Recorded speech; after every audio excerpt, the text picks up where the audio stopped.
agen yang kena. Kan kayak SSR, terus Sinar Pasifik. Kan Mereka store loh, kena juga loh. enggak. Kena, Bas. Kita bisa cari tahu juga. Kita harus cari tahu dulu biar nggak terjadi fitnah kan istilahnya. Dari agen-agen itu kena potong nggak? Ya, kena potong berarti mereka kena kutip kan keuangan kan untuk data reman lah. Iya. Kalau saya tahu saya masalah potongan KPI itu agen-agen yang kerjasama aja atau agen yang takut aja sama organisasi ini Biar tetap jalan. karena diantaranya kan si agen-agen juga banyak dosanya. Diantaranya kan kita PKL itu harus disaksikan Sabandar dengan kertas yang tadi sampean bilang 1 lembar kayak koran ya. Nah itu kan banyak di skip sama si agen karena gaji nggak standar misalnya kan. Kalau ke Sabandar kadang digedein gitu kan. Termasuk KPI itu ya tadinya mau bantu kita supaya gaji standar, makanya disaksikan Sabandar. Nah keberadaan KPI ini akhirnya nekan ke agen-agen tuh didatangin setiap bulan kalau nggak iuran ya, sama didata berapa kru yang sudah berangkat. Berarti misalnya satu orang $10, kalau waktu itu sampai berapa 15 ya, baru itu tiap bulan kan, selama masih di kapal kan gitu. Jadi kayak didata. Sedangkan sampai punya kartu KPI atau pernah merasa daftar nggak ada kan? Anggotanya nggak pernah dibuat, tapi dipotongin. Ya, karena kita pelaut nih sadar dibohongin sama KPI, akhirnya nggak ada pendaftaran. Sama-sama Mas ya. Jadi kayak otomatis di agen ini pelaut yang berangkat otomatis jadi anggota KPI.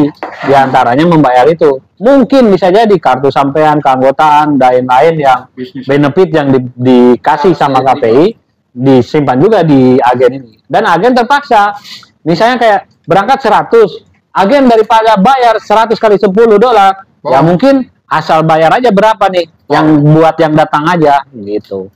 Sedangkan KPI-nya mungkin yang penting ada restoran, dia tetap jalan. Selama berapa puluh tahun ini, Matias ini sebagai ketuanya nggak pernah ganti. Nah, ini kita pernah, ya, diwaspadai. kita pernah demo kayak ke sana, demo. Jadi sekarang tuh, nah kemudian nih tadi udah singgung ya, muncul organisasi baru PPI juga tuh ada crash lah di dalam pengurus bukan bubar, ada memisahkan diri bikin sakti.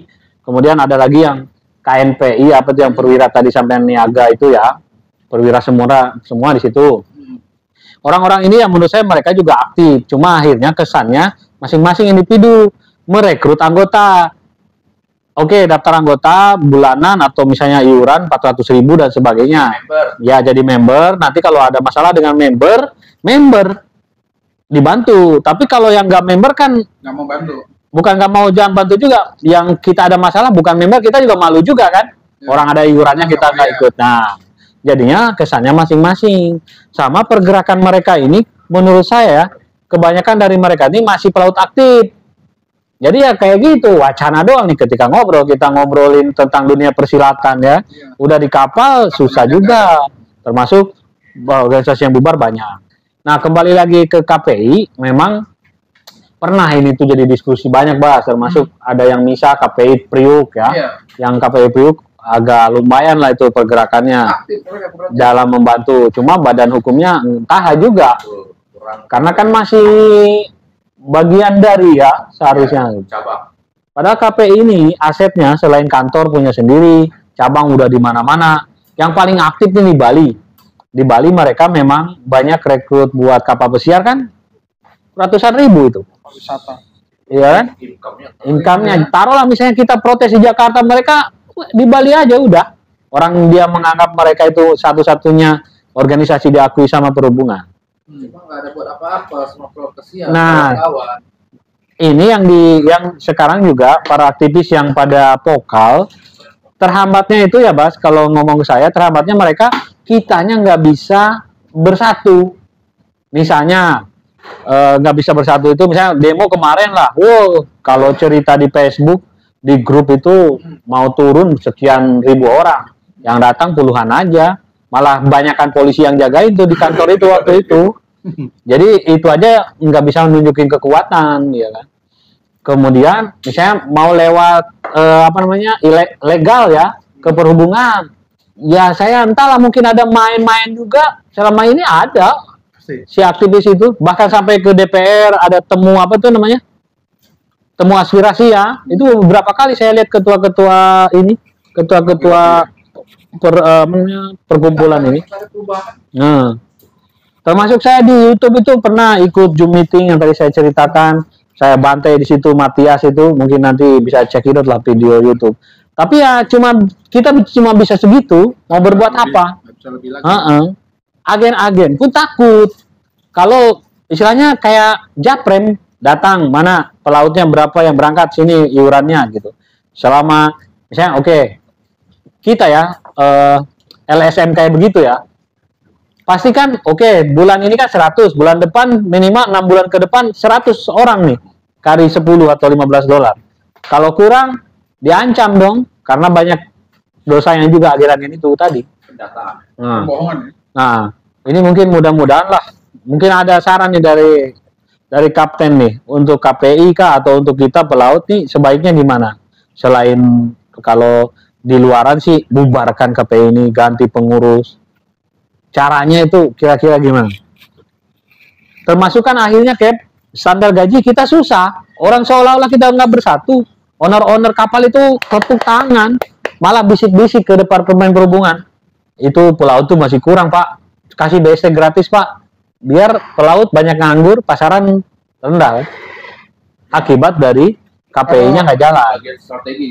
Menanggapi masalah Strateginya gimana nih? KPI itu, kita sebagai pelaut ya paling bisanya hanya bisa memberikan saran. Masalahnya mereka berdiri di pihak yang mempunyai authority, sedangkan kita ini ibaratnya pekerja yang mereka yang koordinir. Itu yang jadi permasalahan. Paling ya solusinya kita bisa tarik ke instansi yang berwenang untuk memberikan koreksi ke KPI. Kalau semisal memang KPI sendiri itu kurang benar posisinya. Seperti itu. Menurut saya sih, pendapat saya. Jadi harus ada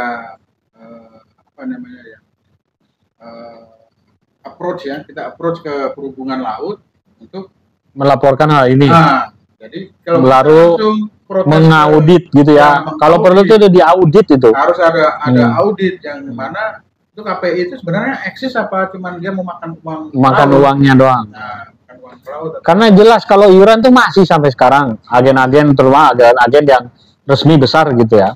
Kalau kita ini yang agen-agennya di gang-gang itu bisa jadi nggak ada gitu ya, atau kita nggak tahu juga. Dengan catatan keberadaannya KPI di bawahnya perhubungan laut, berarti kan hanya perhubungan laut lah yang bisa mengkondisikan. Ya, meskipun sebetulnya ini badan independen ya. Gitu. Tapi seolah-olah udah joinan. Ya, udah joinan. Nah, sedangkan kalau perhubungan lautnya sendiri juga dengan catatan dia nggak bisa nyentuh KPI, jadi kita jadi nggak tertolong kalau ini. Cuman hanya bisa jadi bahan eksploitasi aja. Eksploitasi. Ya akhirnya ya itu kayak keluhan-keluhan kita ini. Kita bertahun-tahun tak sisa selesai. Coba sampean ada pengalaman tentang ini nggak? Apa maksudnya mereka yang berhubungan dengan KPI ini sejauh mana? Ya, menurut aku dibubarin aja. Karena nggak punya kontribusi sama pelaut-pelaut kita yang kesusahan. Karena dari dulu kayaknya masalahnya gitu-gitu aja. Gitu-gitu aja. Ya. Termasuk sekarang ada masalah yang di Taiwan yang tadi itu ya. Taiwan tuh mereka sampai buat video minta pemerintah, jadi pemerintah terus komunitas-komunitasnya buat apa? Ada toh. Tiap bulan diminta iuran segala macam. Kalau saya sih berpendapatnya bahwa KPI itu adalah semacam cuma dijadikan dalih aja sih sebenarnya. Boneka buat menciptakan sebuah keuntungan. Ambil keuntungan. Dan pihak-pihak itu juga yang memanfaatkan itulah pihak-pihak yang di perhubungan juga. Karena mereka ada jaringan ya. Yang mana? Karena itu jelas besar itu, Cap. Kalau memang itu nggak berfungsi, perhubungan laut bisa langsung lengkap itu izin apa semua bisa. Iya. Cuman di sini kan nggak tercapai. Bahkan pembuatan siupak nih ya, koreksi nanti kalau saya salah. Siupak itu diantaranya ada klausal agen ini termasuk direview atau disetujui oleh KPI. Kok bisa itu? Iya. Oh, ada perizinan melalui mereka juga. Iya. Kok bisa perizinan? Karena ya pemerintah itu. Karena kan KPI ini dianggap adalah organisasi pelaut Iya, dia yang akan yang sah. mengusahakan kesejahteraan pelaut. Gitu.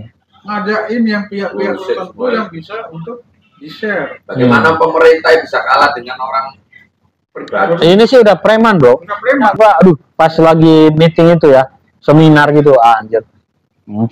KPI adalah satu-satunya artinya dia udah sadar bahwa banyak orang merongrong gitu. KPI adalah satu-satunya organisasi yang diakui oleh Departemen Perhubungan. Sampai tahun berapa diingin sejarahnya. Akhirnya yang di Priuk itu misah tuh. Tapi tetap namanya tetap KPI. Cuma ya sampai sekarang saya nggak terlalu lihat pergerakannya. Jangan lupa like dan subscribe. See you next time.